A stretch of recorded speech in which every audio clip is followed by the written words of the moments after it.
I'm going to be reading chapter 3 today in The Tiger Rising. If you've been following along, I usually have 2 friends listening in the background. Today I only have 1. She's busy waiting for dogs or squirrels or rabbits or cars to go by, but she'll be listening. Chapter 3. Nobody wore pink lacy dresses to school. Nobody. Even Rob knew that. He held his breath as he watched the girl walk down the aisle of the bus. Here was somebody even stranger than he was sure. "Hey," Norton called. "This is a school bus." "I know it," the girl said. Her voice was gravelly and deep, and the words sounded clipped and strange, like she was stamping each one of them out with a cookie cutter. "You're all dressed up to go to a party," Billy said. "This ain't the party bus." He elbowed Rob in the ribs. "Huh," Norton laughed. He gave Rob a friendly thud on the head. The girl stood in the center of the aisle, swaying with the movement of the bus. She stared at them. "It's not my fault you don't have good clothes," she said finally. She sat down and put her back to them. "Hey," said Norton, "we're sorry. We didn't mean nothing." "Hey," he said again. "What's your name?"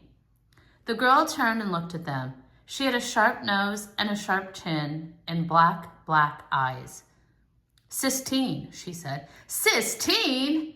hooted Billy. "What kind of stupid name is that?" "Like the chapel," she said slowly, making each word clear and strong.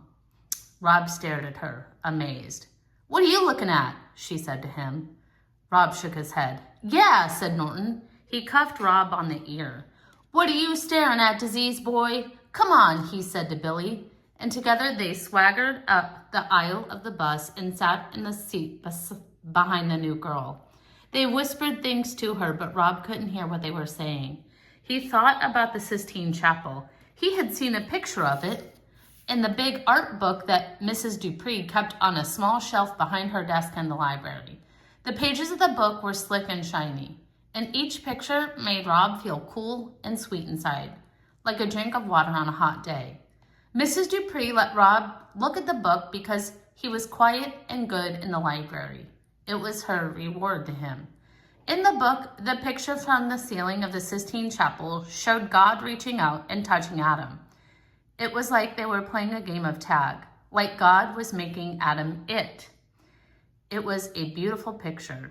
Rob looked out the window at the gray rain and the gray sky and the gray highway. He thought about the tiger. He thought about God and Adam, and he thought about Sistine. He did not think about the rash. He did not think about his mother, and he did not think about Norton and Billy Threemonger. He kept his suitcase closed. Someone just came along, and he couldn't miss out on chapter 3. He's actually on my bookmark, so he's going to have to scooch just a tad bit. I guess he didn't want to miss this part of the book.